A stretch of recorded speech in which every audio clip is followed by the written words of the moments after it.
by a megaphone from Sproul Hall, but I'm planning on giving my speech. And I assume the same way I will be doing my job, they will be doing their jobs and providing a safe and secure location for my speech.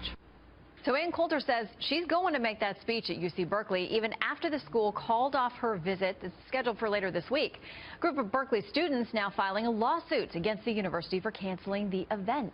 The school citing security concerns after recent protests have gotten very violent there. But the Berkeley College Republicans say the school violated the group's right to free speech. Joining me now to talk about that, Judge Andrew Napolitano, Fox News senior judicial analyst. Good to see you, Judge. Good morning, Shannon. All right, I want to read a little bit of what the College Republicans there had to say. They say the case arises from efforts by one of California's leading public universities, UC Berkeley, once known as the birthplace of free speech movement, to restrict and stifle the speech of conservative students whose voices fall beyond the campus political orthodoxy. Do they have a case?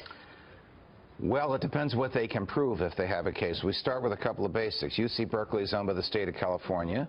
So if something's owned by the state, it has to respect the First Amendment. First Amendment applies through the 14th to all the states. Stated differently, UC Berkeley cannot engage in viewpoint discrimination.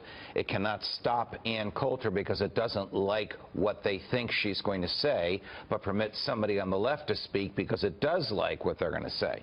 University administrators have a lot of discretion with respect to safety, and courts are generally reluctant to second-guess how colleges are administered with respect to safety of students and visitors that come to listen to speeches. But Coulter is right on the mark, in my view.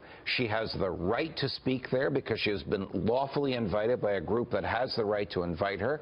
That triggers an affirmative obligation on the part of the school to make sure the people that want to listen to her can do so. So the school can't permit people to drown her out.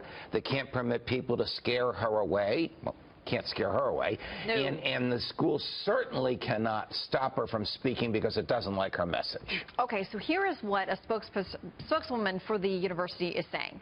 The allegation contained in the complaint by Young America's Foundation that Ms. Coulter is being prohibited from speaking because of her conservative views is untrue. UC Berkeley has been working to accommodate a mutually agreeable time for Ms. Coulter's visit, which has not yet been scheduled, and remains committed to doing so. So if the government, this university acting as the government, is going to put a burden on free speech against their interest in what they say is keeping everybody safe, how will the court balance or examine those two competing interests? Okay, I'm going to argue that it's not a case of balance, it's a case of bias. It's a bias in favor of free speech, in favor of the right of students to bring whoever they want to that school, in this case Coulter, and in favor of the right of people who want to hear what she has to say to be able to do so.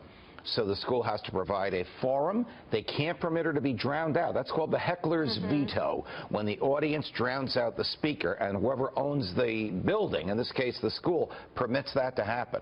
So they have a lot of work to do, but they are the government. They know they have to accommodate her First Amendment rights to speak and the students' First Amendment right to hear her. They have to bend over backwards to allow this to happen. What if there is violence? I mean, we have seen not only on the campus there, but spreading out in Berkeley, there have been very violent protests on a number of things, anarchists and others getting involved. If she shows up, who is responsible if there is violence? The school is responsible if there is violence. It is not she.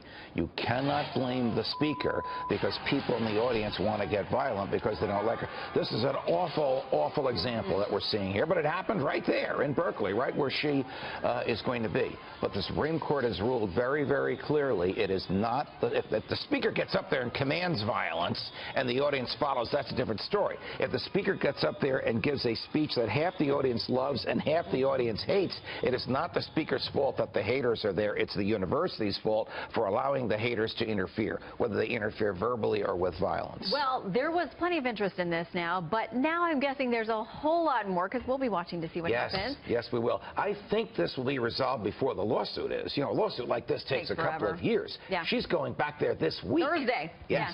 Yeah. All right. Will you be there? Will we be there? Our eyes and ears will be there. Our cameras will be there. Yes. Good to see you, Judge. All the best. Thank you.